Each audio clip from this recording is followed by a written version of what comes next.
Welcome to the Global Investor Podcast, a show that focuses on helping foreign investors enter the lucrative U.S. real estate market. Host Charles Carillo combines decades of real estate investing experience with a professional background in international banking to interview experts in all areas of U.S. real estate investing. Now, here's your host, Charles Carillo.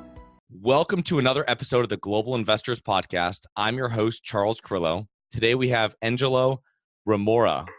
He quit school at the age of 14 and played professional soccer at the age of 18. From there, he began to invest in real estate. He now owns real estate all over the world and has bought, renovated, and sold over 500 properties through his company, Ohio Cashflow, which is a two-time Inc. 5000 honoree. He is also known for giving away houses to people in need and his crazy online videos. So how's it going this morning? Hey, Charles, I'm good, mate. How about yourself? Good, I'm doing well. So I didn't butcher your last name, did I? After take 25. You got it right, mate. Well done. Well done. So you have a pretty interesting backstory compared to everybody has a different backstory, but it's very interesting that you played professional soccer in Australia. And how did your teams lead you into investing into real estate? Yeah, good question, mate. So, I've been a crazy football or soccer fanatic ever since I was 5 years old. My father was a former professional soccer player, so he kind of, installed that in my blood from a very young age. And my parents being Croatian and sisters are Italian, these two nations are fanatical when it comes to soccer. So I've been pretty much playing the game my whole life, mate. I quit school because of soccer and achieving the dream of being a professional soccer player, which, as you mentioned, I was very fortunate enough to be able to play professional soccer in Hong Kong for 6 months. But what happened, mate, is, I just realized that I didn't feel that I was going to achieve the level of success by the age of 30. When you kind of start looking to retire, because you've already broken every bone in your body by that age, right? As much as a lot of people don't believe it, soccer is a very physical sport. There are a lot of injuries associated with it, and you're kind of a cripple when you reach your 30s, right? I just didn't feel, mate, that I would be able to achieve enough financial success to be able to support my loved ones, my family, my friends, and to kind of live happily ever after. So I reluctantly decided to, hang up the boots, as they say, at the age of 18 and a half and kind of go down a different path, which over time led me to business, entrepreneurship, and investing in real estate. That's awesome. Now, when you started investing in Australia? Yes. So, after my soccer playing days, I kind of got a job as a laborer because, I didn't really have too many options quitting school at such a young age, at the age of 14. So I was just, cleaning. I was working as a laborer on dirty construction sites. So, cleaning, carrying materials and doing all of that stuff. And, 4 years of doing that has kind of given me the inside scoop of what it takes to, I guess, renovate commercial dwellings, which is not too different from, residential properties. Mm-hmm. And I just kind of started soaking up as much information as I possibly could on investing in real estate, starting a business, investing in stocks, all of the various financial instruments. I believe that there was an easier way to make money than just, pushing a broom all day, every day for the rest of my life. I wanted to invest my money and get it working for me instead of me working for it. So yeah, mate, just started flipping in Australia, in Sydney, a very expensive market, bought one property, flipped it, bought another one. I kind of started getting into a lot of debt. I was very young and immature as a real estate investor. I didn't really know what I was doing, and I was adding a lot of quantity to my portfolio. And I quickly woke up and smelt the roses, and I realized that, borrowing all of this money and buying a lot of properties, hoping that they're going to appreciate in value, is not a sustainable investment strategy for the long term. Like, every property that you buy needs to put money in your pocket, needs to produce passive income, positive cash flow. You shouldn't be losing on your real estate portfolio. And, quickly realized that, mate. And I built a very large portfolio in a short amount of time in Australia. But I just said, this is not going to be good if I keep doing it. I started researching other markets in the country. Where can I find passive income, where can I find high net returns? The US real estate market came across my desk. This was around 2012. Prices were rock bottom. Aussie dollar with the American was 1-for-1. And I truly saw it as a once in a lifetime opportunity to kind of, pack my bags and take the plunge and move to the US, mate. And fast forward to this day, bought and sold over 500 properties. I literally stopped counting at 500. I don't even know how many we've done thus far. And just truly humbled to be where I am today, mate. What differences? What are the main differences between flipping in Australia versus flipping in? You've done all your flipping in Ohio, is that correct? Because that's where you're based now, or most of it? Yeah, most of it, mate. I've done deals all over the world, and we'll touch on that here in a sec. From the Bahamas, Croatia, Japan. I'm looking at stuff in Italy now, Australia, Ohio, Kansas City, upstate New York. So I've done a lot of deals nationwide and worldwide for that fact. Look, there are a lot of differences. I mean, and I haven't been back home in a while, and I haven't done any deals in a while. So forgive me if I don't remember all of them. But first of all, I guess the biggest difference is the entry price point. I mean, you're looking at a median house price right now in Sydney, Australia, where I'm from, is like $900,000, right? Well, in Ohio, I believe the median house price is $130,000. In Toledo, where I'm based and where we do all of our deals, it's $60,000 to $80,000, right? That doesn't even buy half a car park in New York or LA or Australia for that fact, So that's a big difference. Just the legals are different too. The way things are called are different. The people's mentalities are different. In Australia, it's just non-existent for tenants not to pay their rent. I mean, you don't have any evictions there because the population growth is so high that the demand outweighs the supply big time. So there's a big competition to rent properties.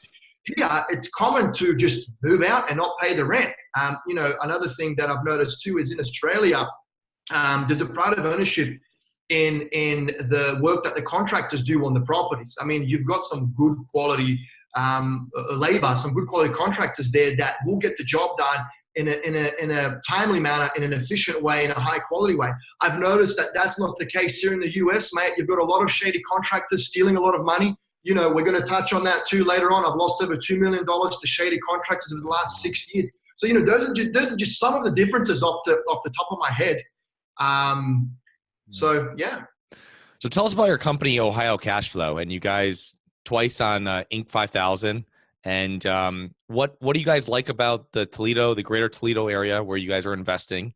And how does your company work with investors that come in? Yeah, man. Ohio Cashflow, my pride and joy, my baby. Put me on the map as an entrepreneur and business owner. And, I love the blue and gold. And it truly has been a journey, mate. They say that the journey is better than the destination. But humbled, honored, and proud to get on the Inc. 5000 list twice in a row. It was a dream of mine 2 years before I even moved to the US. When I found out about that list through one of my buddies, I didn't even know what it was. And I remember putting it on my bucket list. I need to establish a company in the US that's going to make that list. And we did it. But yeah, look, mate, based in Toledo, Ohio, started in April of 2014. We are the most reputable turnkey real estate company in the country. So we sell fully renovated and tenanted properties to investors from all over the world, East Coast, West Coast, Asia, Australia. I've got an investor from Madagascar out of all of the places. So a lot of these individuals, they don't have the time or expertise to invest in real estate themselves. So they just buy properties through Ohio Cashflow. And all they have to do is, sit back, relax, and collect the rent. I mean, we pretty much manage the entire process and all the headaches of owning an investment property on their behalf. So from acquisitions to rehabs to property management, evictions, distributing the rent. I mean, everything and anything you could possibly imagine that's involved with owning an investment property. We look after all of that for our investors. So, yeah. You have an interesting application process, which I was looking there, and I have never seen before on other websites. I'm not sure if it's an in-house. I've never bought turnkey, but 1 out of 10 investors is normally what you guys accept. What kind of criteria do you guys have? This interview is not going to be long enough if I start telling you all about criteria. Long story short, mate, we don't work with assholes. No, look, we are known for turning down more business than we take on. And it's something that when we first started Ohio Cashflow and times were tough, it took us a year and a half to sell our first property. Okay, a year and a half, Charles, to sell our first property. And back then, I didn't want to compromise my beliefs as the owner and sell to someone that I didn't believe was going to be a good fit for us. Now we're selling properties like hotcakes, right? Everyone wants to work with us because we're the best. Simple as that. I'm a little bit cocky and arrogant when it comes to that, but we truly are one of the best in the country at what we do. So look, at the end of the day, mate, investors come to us wanting our expertise, wanting our, our market, our knowledge, and our expertise once again. So we want investors to let us do our job. If you're going to tell me what color paint I should use and how thick the carpet should be, then you shouldn't be buying turnkey, right? You should do it all yourself. If you're not going to trust me and if you're going to question everything I say, well, then you shouldn't invest with me either, right? So we're very, very rigorous when it comes to that. We put investors through the ringer. You have to fill out the investor application form. We only work with cash buyers. We want to see a proof of funds. We ask for a $5,000 deposit. I mean, it is almost impossible to do business with Ohio Cashflow. And there's a method behind the madness because once again, we truly want, we're the best of the best. So we only want to work with the best of the best. And to be honest with you, mate, it's not about money to me. You know how they say everyone's got a price? Well, I'll tell you what, Charles, I don't have a bloody price. You can't buy me. I've got my beliefs, my principles, and I will not bend. And, people ask me, Engelo, how did you guys establish such a great reputation? The answer is always the same. It's because we turn down more business than we take on. We truly only work with investors that we believe are going to be a good fit for us and that we're going to be a good fit for them. And yeah, that's our process, mate. Yeah, it's nice. Yeah, it's awesome that everything's in-house and makes it totally, truly passive for everybody that's involved, on the investor side.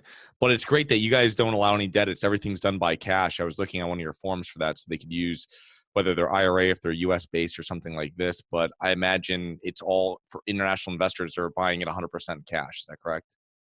Correct, mate. Look, I'm a big non-believer in leverage. I think that, there's a lot of beginner investors getting caught up in borrowing a lot of money just because they have good paying W-2s and they were able to scam the system to get a good credit score.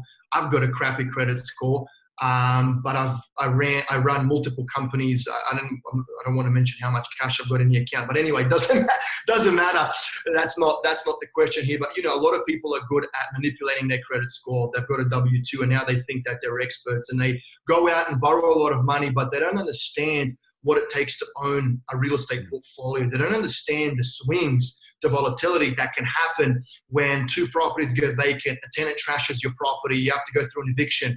And then before you know it, mate, all of a sudden you're putting a hand in your own pocket from the hard-earned money from the W-2, and you have to cover all of your losses on your real estate portfolio. Real estate, Charles, is about making your life easier, about making your life better, about producing passive income for you so you don't have to work anymore, not so you have to work harder, right?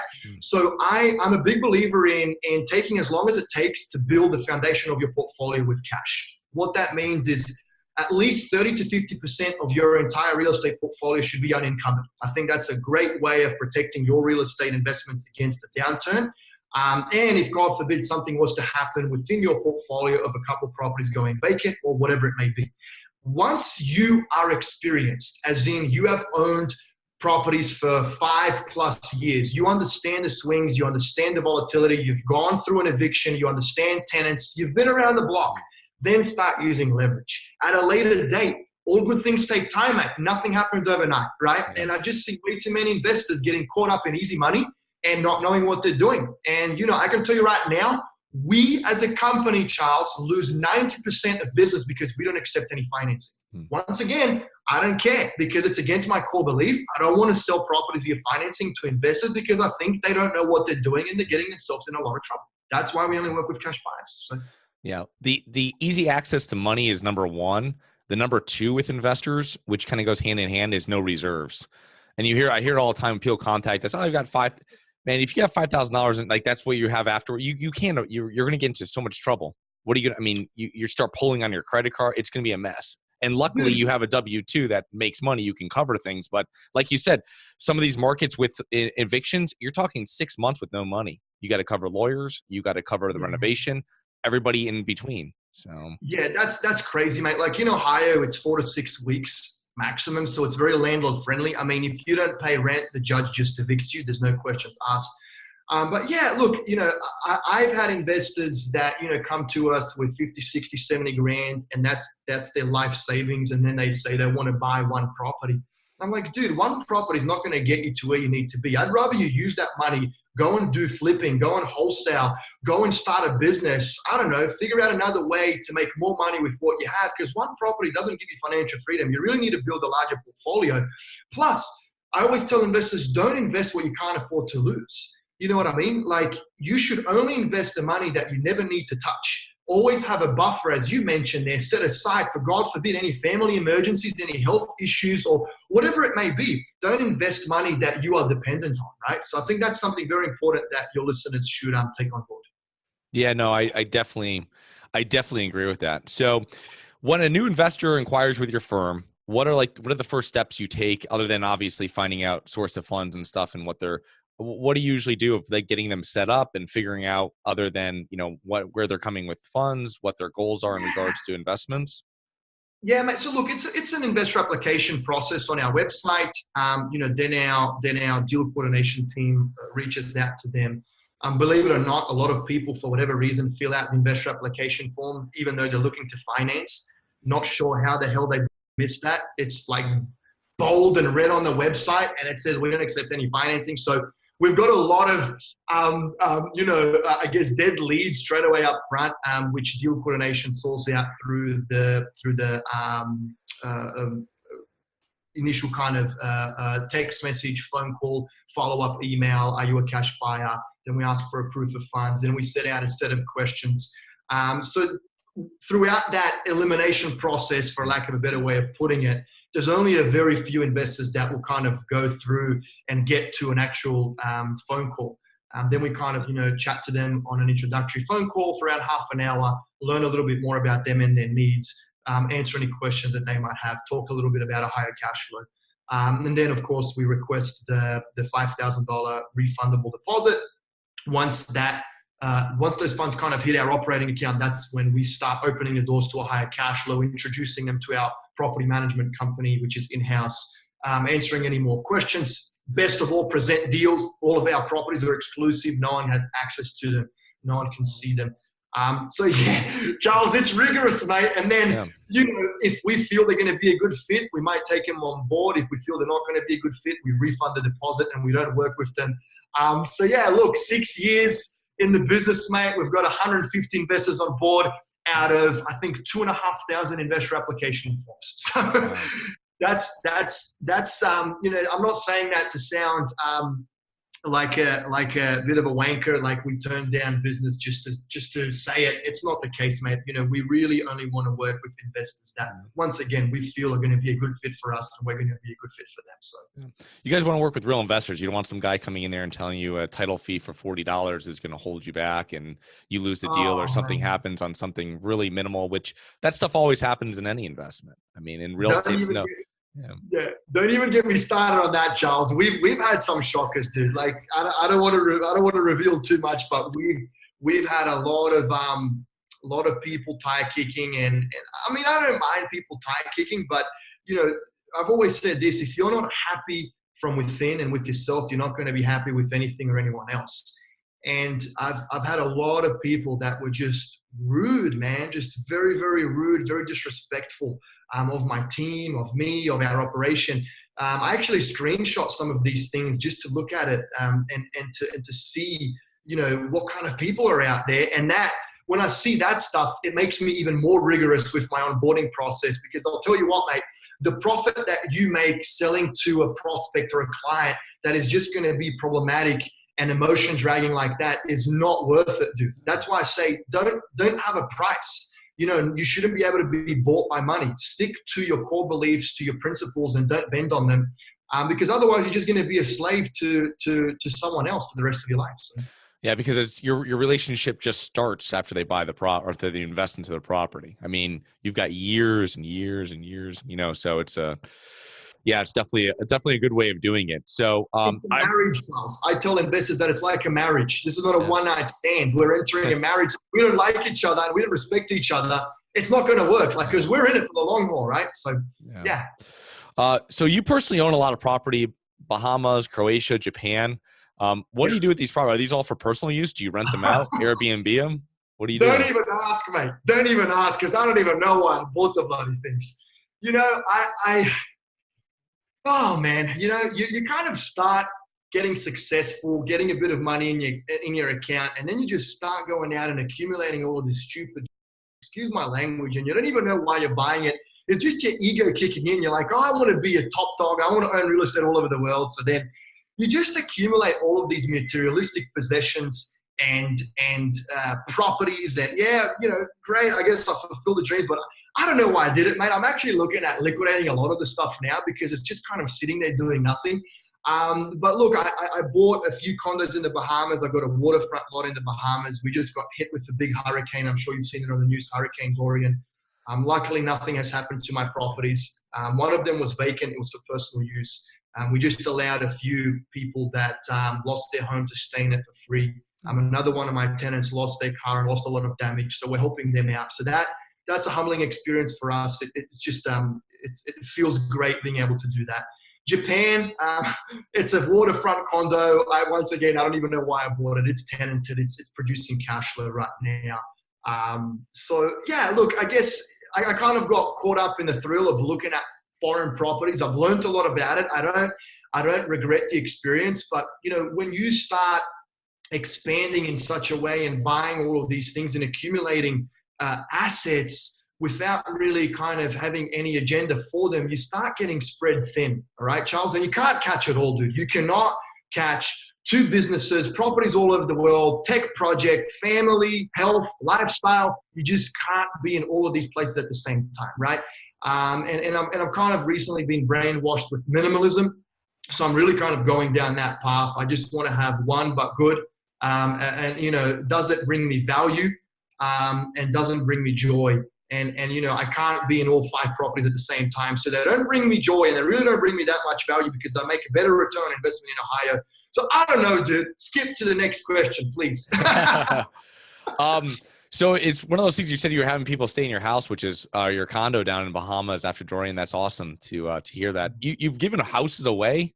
I was reading on your website, you gave houses away, and you said you had a number. You have a whole, like, you had 100 that you want to give away. Is that what your goal is, or 99 to go, whatever it was? Yeah, that's a stupid mistake that I made on live television. My team almost killed me. I said, we're going to give 100 houses away in the next 10 years. I've got 7 years to go. Yeah, mate, look, you know, success without fulfillment is the ultimate failure, right? And adding another zero to the bottom of your bank account, it's really not going to get you any happier or fulfilled or you know, find peace from within.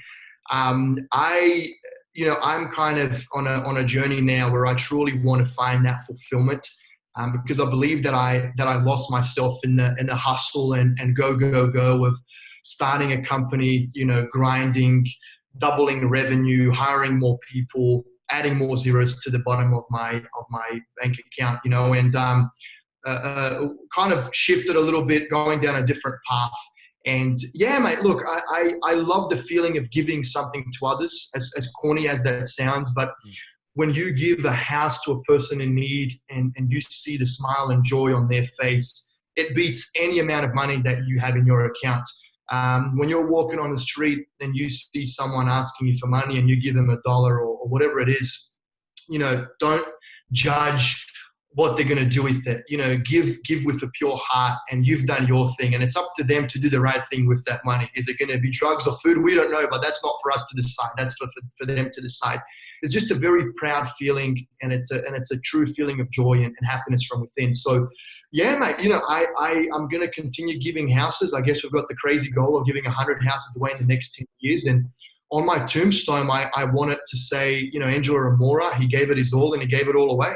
You know, one day I'm going to give everything away that I've earned throughout my life, because I can't take it with me, mate. So you know, what's the point? And there's a lot of other people out there that are in need, and that, you know, that hard work over the years and the money can give them a better life. So that's what I'm about, dude. That's an awesome goal to have. I mean, that's great. I want to circle back on one thing in regards to, because you have a lot of people that are going to be listening to this that have not invested into real estate before. they've probably never done any type of flip or even dealt with contractors. You said you lost $2 million dealing with shady people. Tell us what happened and what your mistake was that allowed that to happen to you. Oh, wow, mate. I still haven't figured that one out. To be honest with you, Charles. Yeah, look, so we've had our CEO indirectly embezzle around $250,000 from our operating account. I've had property managers steal rent, steal deposits.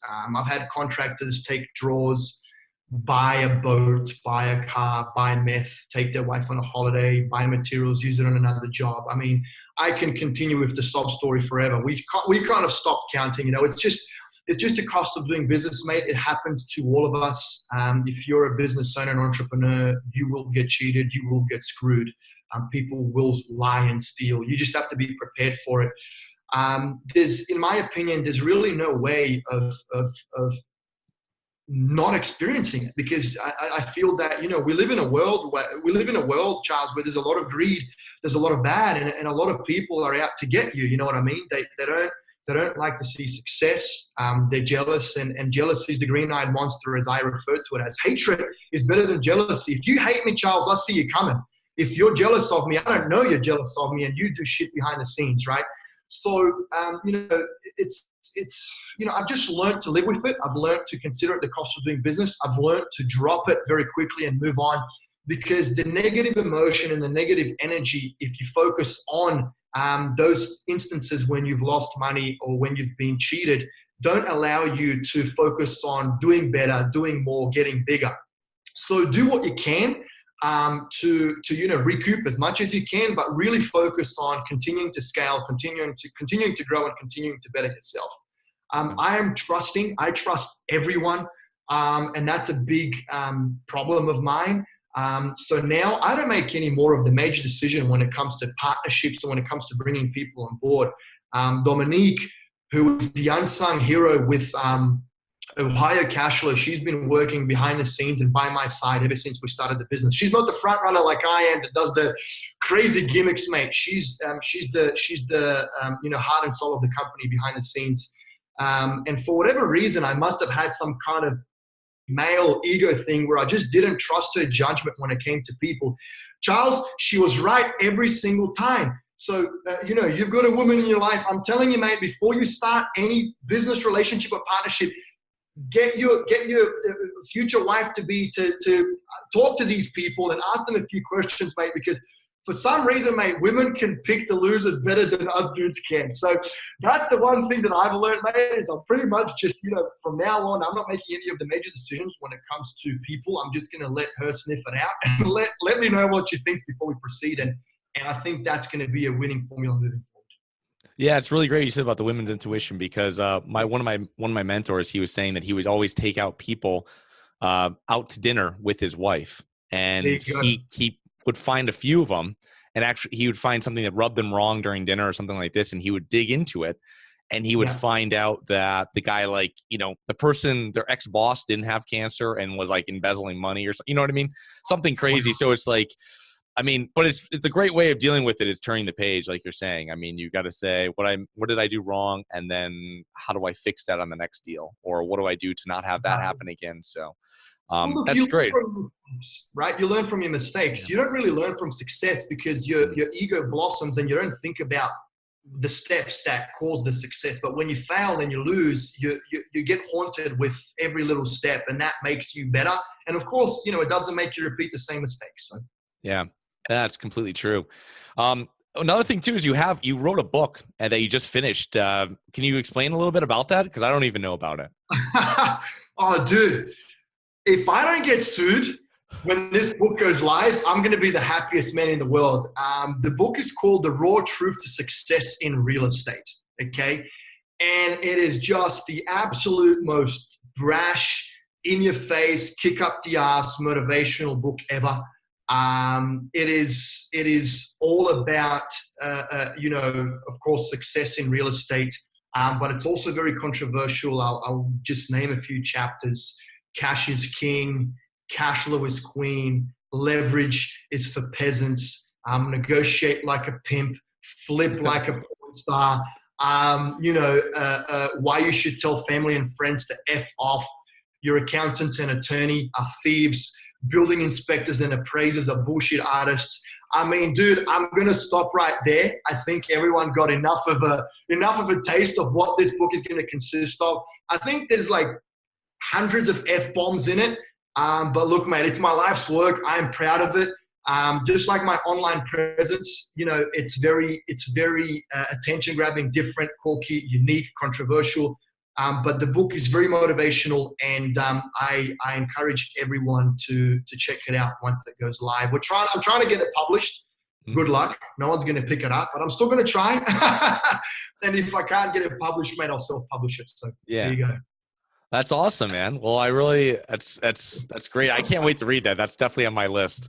Actually, those first 3 chapters. So, so tell us how people can learn more about Ohio Cashflow, and I'll put all the links below.